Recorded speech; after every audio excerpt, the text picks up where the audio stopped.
I got a comment on my other video, which argued that non-celibate gays couldn't be Christian. I'm not Christian. I just am annoyed by Christians' emotional arguments on this issue. False belief causes unnecessary suffering, so please read the script if you are going to comment. He deleted it before I could respond. However, he made another argument that I have seen a lot. It goes something like non-celibate gays are not happy.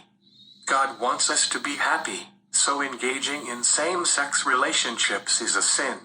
For the moment, let's ignore the theological problems with this, such as God sending you to hell for your own unhappiness is highly abusive. If people in same-sex relationships are delusional about their happiness, God is just like fuck it, let them burn. Or the deeper causal and time problems. I might do another video on how this view limits God. Anyways, today let's just focus on how this argument is not compatible with reality. I could talk about how my boyfriend feeds me when we go out or how we've been together 5 years, but let's do something more rigorous. There are different versions of this argument. Same-sex relationships are incompatible. Grindr exists. Depression rates, etc., which is not a bad argument on the face of it. However, this is a sloppy analysis. If there are gays who are not depressed, then depression is not inherent to being gay. Approximately 20% of gay men are depressed compared to 7% of all men.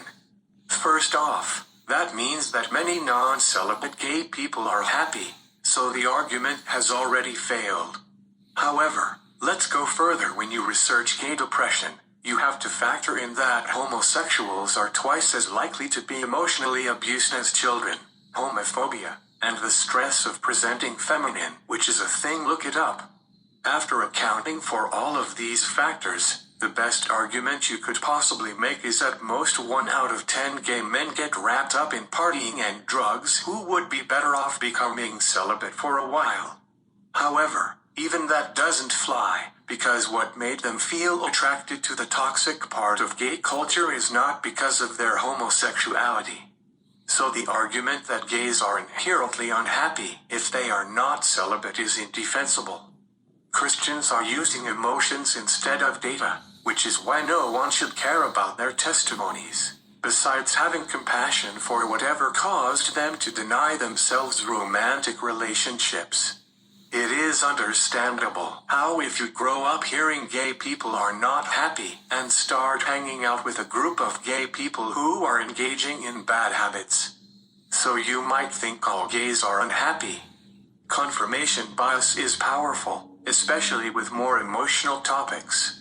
Also, the brain is constantly looking for ways to resolve contradictions in its perceived reality. So, believing that celibate gays are happier reduces the cost of never falling in love and being Christian. While we should have compassion for celibate Christians who follow this path, we should highlight why this is invalid reasoning. To establish that same-sex relationships are inherently unhealthy, one would need to find a causal pathway that all homosexuals share that leads to unhappiness if they pursue a homosexual relationship. This is quite a high bar. However, this is necessary for this argument to work. For example, if all gays had trauma and being in a gay relationship was a self-destructive way of dealing with the trauma, then homosexual relationships could be considered unethical. Do you see how this would be a direct causal pathway? I know what you are thinking. However, there is no evidence of abuse causes homosexuals to seek a same-sex relationship. Please don't make me try to explain psychological research in my next video. For the record, same-sex male marriages get divorced at the same rate as heterosexual marriages. Lesbians get divorced at a higher rate. However, to say lesbians shouldn't get married because 30% of their marriages fail would be madness. Studies show that average relationship quality is the same as opposite-sex marriages. This falls way short of the required conditions that all homosexual relationships are harmful. So the same-sex relationships are always harmful argument should be dismissed. But this is triggering for Christians, so we need to keep reminding them of the facts. Many Christians claim we are just doing what feels good, we are just short-sighted. However, they are putting emotions over facts. How many testimonials have you heard that involve rigorous sociological analysis? It's difficult to look past your personal experience. However, facts are facts, and the facts are same-sex couples can be happy. Facts are happy. Get over it. God damn, you people.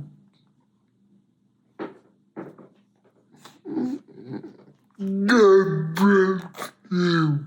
The world.